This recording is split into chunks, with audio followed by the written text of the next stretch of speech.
Super Bowl 55 in the books. And we can't be completely shocked. In fact, I told Boston Jack this, who was on the podcast a couple weeks ago. Patriots fan, Brady, Homer, all that. And I told him that most people I've spoken to, prior to the game, in the weeks leading up to the Super Bowl, had Tampa winning this game. It wasn't an upset, not even by a long shot. There were a lot of people who really believed the Bucs that this was their time, regardless of the opponent, regardless of Pat Mahomes, regardless of the Chiefs and Andy Reid, Tyreek Hill, Travis Kelce, all that. A lot of people I spoke to in the weeks leading up to the game picked Tampa to win this game.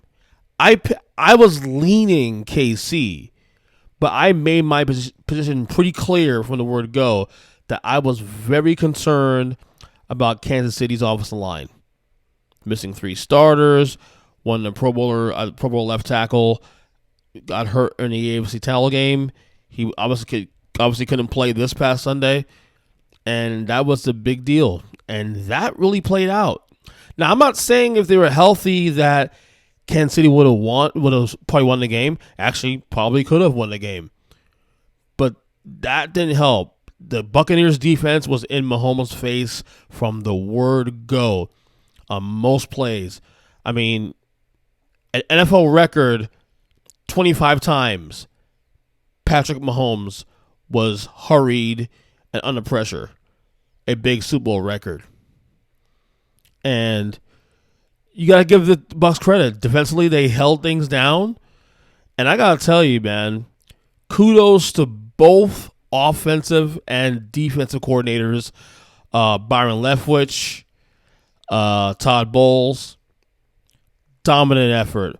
Byron Leftwich called a phenomenal game. The plays he was calling, the gadget play, not to say gadget, but this the creativity of the play calling per drive was astounding. And to be honest, this game could have been worse. Remember, KC stopped the Bucs on 4th and goal. So this could have been a 38-9 game, actually, if you think about it. But, yeah, you shouldn't be totally surprised. No one is. Most people aren't. As I said, leading to the game, most people actually picked Tampa to win this game. Whether that was Brady or just the optics or the MB, it didn't matter. Not a surprise at all. But yeah, kudos to the coordinators, first off. Tom Brady gets the MVP, obviously. No one's surprised. He had a really good game. I won't say he had a great game, but he made the right plays. Clean game, of course. Well, mostly clean game. I think he had a pick. Maybe he had a pick in the game. I'm not sure. I don't remember the actual numbers in the game. Who cares? I'm not checking it now. But yeah, he played a really clean game. But yeah, the defense. I mean, the thing is, all credit should go to the defense, because if that turns into a shootout, who's going to win the shootout against Mahomes? So the fact that the defense didn't even make it possible to be a shootout or to be within reach is why the most valuable player or unit is probably on the defensive side of the ball, as it should be.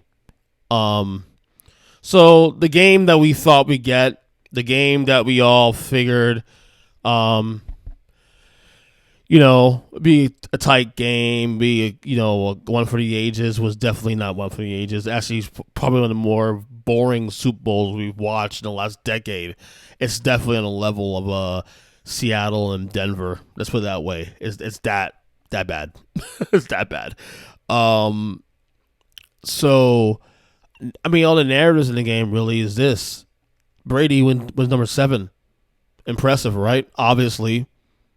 I mean, but again, we had this conversation 2 weeks ago when they won in Green Bay, and everybody on social media reacting in the moment, being that knee jerk. And I get that. Sports fans are that fickle sometimes.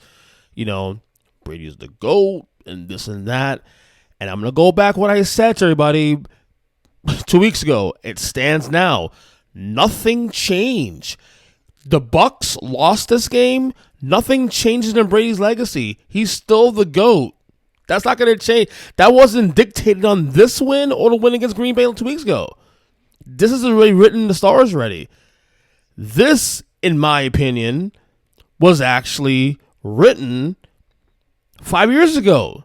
So again, without being a complete dick here, folks, welcome to the party. You're 5 years late. Brady's been the GOAT, man. He's been the GOAT. And by the way, 5 years is actually being kind. I was actually calling him 1A, 1B with Montana when he had 3 rings. Just for the record. It's on record. Go look at my this is my old podcast, or read my old articles from back in 2013-14. You know, Tom Brady was already in that conversation with 3 rings. The guy's won 4 more rings in the last 7 years. And he's in his mid-40s now. About to enter his mid-40s before training camp. That is insanity. And, he's retiring? Why the fuck would he retire? Like, seriously, why would he retire? The game is easier to play at his age than at any point. The rules are skewed for offenses. Skewed for people like Tom Brady. Which is why it's kind of sad to see Drew Brees fall apart this last year. You know? But Tom Brady, and my wife can't stand Tom Brady. You know, I'm here singing the phrases. Look, I was rooting for the Chiefs last night. I'm not, let's be clear. I wanted Andy Reid to get another ring. I'm not mad Brady won, just for the record. You know, it's a great story. I mean, obviously you want to respect. I respect the living hell out of Tom Brady. That's clear. You know, but she was all over it last night. She can't stand Tom Brady. She's like, this game is rigged. It's rigged. You know, she's pulling the Trump card. It's rigged. The Super Bowl's rigged. Tom Brady, it's rigged for him. I'll tell you what, there's one argument I will say to that is that the game was definitely skewed with the officiating towards the Bucs. But the Chiefs did not help themselves with stupid penalties either. Let's be real. You know, so yeah, we can say the Bucs kind of got some favorable calls. I'll roll with you there. But at the same time, the Chiefs didn't help themselves either. They really didn't. So, Tom Brady, number 7. Will he get an 8th next year? I'll tell you the odds are pretty decent to get back there. The NFC's wide open. Who's challenging the Bucs? The Bucs might be better next year than this year. You know, what's going to happen in the rest of the conference? The Packers still be pretty good, but they're beatable. Seattle's pretty good, but they're beatable. Okay, so the Rams get Matthew Stafford. What does that change? Maybe a little? The Niners might be back, depending on who they get a quarterback.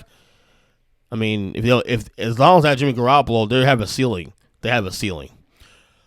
Tampa might be back here again because they might be actually better in 2021 than they were in 2020. That's a fact. So, as for the Chiefs, I'll tell you what. There's actually a good chance we may see a rematch next year in the Super Bowl because unless it's the seismic change in the league this coming off season, I think these two teams are the clear best teams in their respective conferences. Honestly, who's going to challenge Chiefs in the AFC? Okay, Buffalo's really good, but let's see what they could do. Baltimore has a ceiling right now. That's Lamar Jackson. You know, somehow improves. Who else in the AFC is going to threaten the Chiefs? Really, there's no one else. There really isn't. The Browns. I mean, the Browns are decent, and they put up a fight against Kansas City, but come on now. You got to show me for me to really buy into it. And the NFC, like I said, in the NFC side, it's wide open. Tampa has a better team top to bottom. So, this is a very good chance we might see a rematch next year. It really is. So, again, congrats to Bruce Arians. And, oh, by the way, coaching staff, all black. Get those names in the network, man. Get them in the network. They deserve it. Phenomenal job this year. Phenomenal playoff run. A run that included beating Drew Brees, Aaron Rodgers, and Pat Mahomes. I'm just saying.